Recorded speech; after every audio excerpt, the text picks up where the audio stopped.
Ibu saudara-saudari yang terkasih dalam Kristus, peristiwa hari ini, peristiwa yang kita sama-sama berkumpul di sini pada malam hari ini, merupakan peristiwa yang unik, tetapi juga lebih daripada itu adalah sebuah peristiwa iman.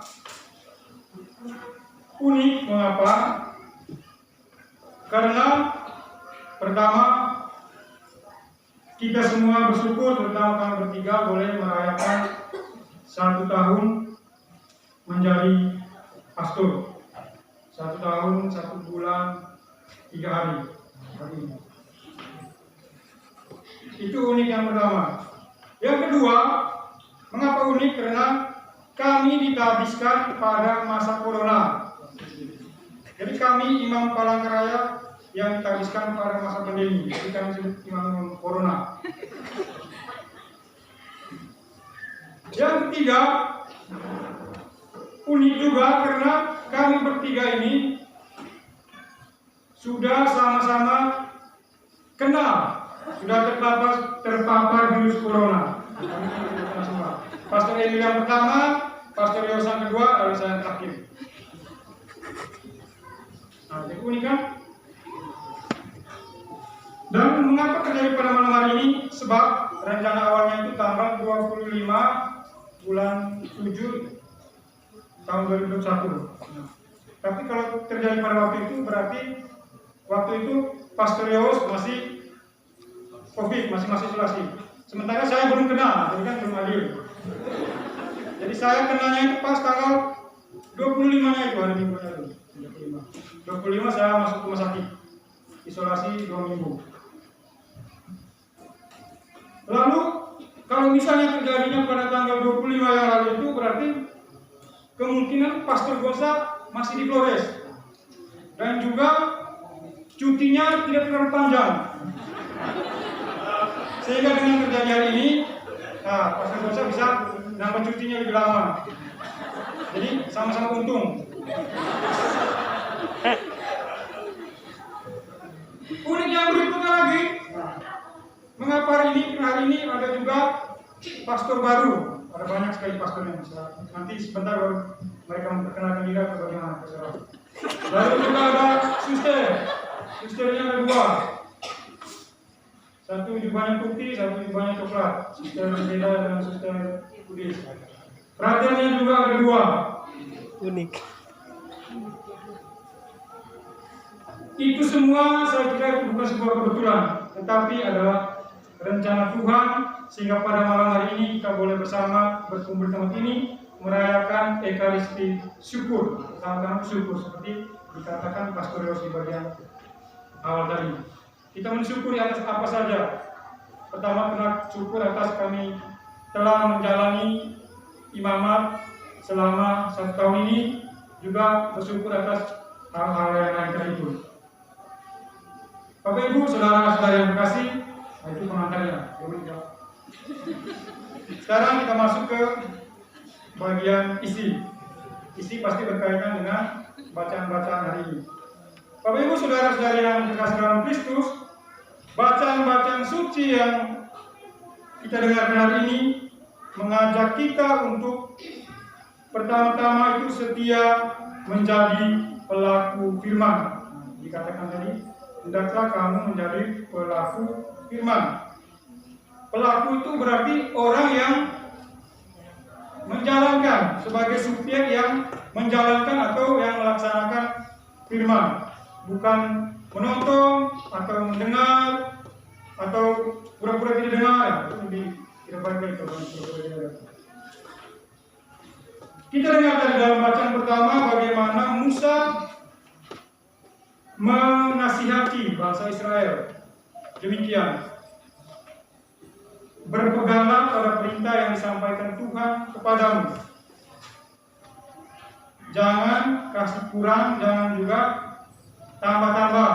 Apa yang disampaikan itu yang disampaikan. Kita kan itu kadang-kadang orang ngomong begini, kita suka tambah-tambah lagi bumbu-bumbunya atau kita kurangi. Kita suka korupsi kecil-kecilan. Kita diajak untuk menjadi pelaku firman dan tidak menambahkan atau mengurangi seperti yang sudah dikatakan oleh Tuhan dalam sabdanya. Dan juga kita lihat bahwa bangsa Israel itu menjadi bangsa yang besar karena mereka sungguh-sungguh mengikuti perintah Allah. Jadi dikatakan bangsa yang besar itu adalah bangsa yang bijak dan berakal budi. Jadi bukan hanya berakal budi, bukan hanya pintar secara intelektual, tapi juga bijak, artinya hatinya. Jadi otak dengan hati itu harus berjalan. Itulah yang kita tangkap dari pesan dalam bacaan pertama tadi. Sementara Yesus sendiri dalam bacaan Injil yang kita dengarkan tadi, dia mengkritik orang-orang Farisi dan ahli Taurat yang dalam hal akal budi mereka cakap, teliti, pintar, sungguh-sungguh, dan mereka hafal semua isi hukum Taurat dari A sampai Z. Dan mereka sangat taat dengan protokol hukum Taurat. Tadi kan cuci tangan, apalagi kalau pulang dari pasar, mereka sebelum corona mereka sudah buat itu. Sudah cuci tangan, sudah cuci muka sebelum masuk rumah. Tetapi yang dilakukan oleh orang Farisi ini mereka hanya sebatas hal-hal yang lahiriah. Nah, mereka memang pandai berkata-kata, pandai untuk mempraktikkan hal-hal yang lahiriah, tetapi tidak sungguh-sungguh menghayati nilai yang ada di balik apa yang lahiriah itu. Maka saudara-saudara yang terkasih dalam Kristus, melalui sabda Tuhan hari ini, kita sebagai orang-orang Kristen, sebagai orang-orang yang dipanggil untuk menjadi pengikut Kristus, diajak untuk tidak hanya menjadi pendengar, tidak hanya menjadi penonton, tetapi menjadi pelaku firman. Mungkin kadang-kadang kami sebagai para pastor, ya mungkin oleh kami yang masih baru ini, kadang-kadang juga masih banyak belajar. Mungkin kami juga hanya masih pandai omong, tapi untuk berbuat atau bersikap bijak itu belum ada. Maka saya menjadi orang yang besar, menjadi orang yang baik adalah bukan hanya berakal budi, tetapi juga bijak. Nah, maka melalui sabda Tuhan ini juga kami sendiri pun disadarkan untuk bahwa menjadi imam itu bukan hanya menjadi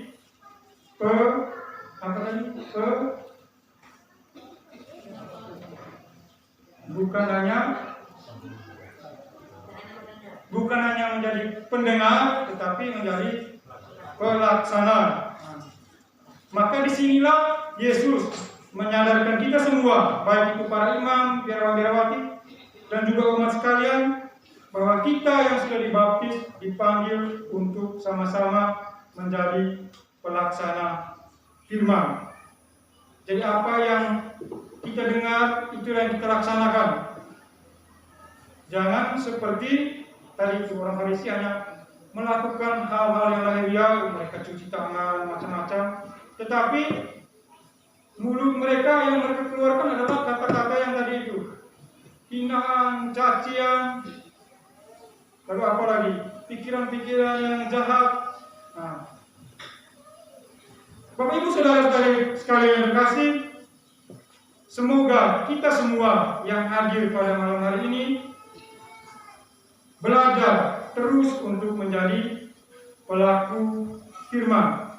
Tidak hanya dengar tapi tidak buat. Apalagi tidak hanya omong tetapi tidak buat. Kalau omong tapi tidak buat apa?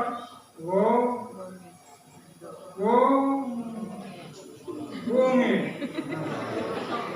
Saya itu tahu. Saya lihat di Google. Maka supaya kita jangan dibilang bohongin, maka setelah dengar dan laksanakan. Siap laksanakan? Siap. Baik Bapak Ibu saudara-saudari sekalian, semoga di hari selanjutnya mulai dari peristiwa ini kita menjadi pelaku firman. Untuk bagian penutup itu nanti Pastor Emil, tapi nanti di bagian penutupnya. Karena sebenarnya Pastor Emil yang khotbah, karena dia mau khotbah terakhir katanya sebelum dia mau pergi. Jadi marilah kita menjadi pelaku-pelaku firman. Tuhan memberkati kita. Amin.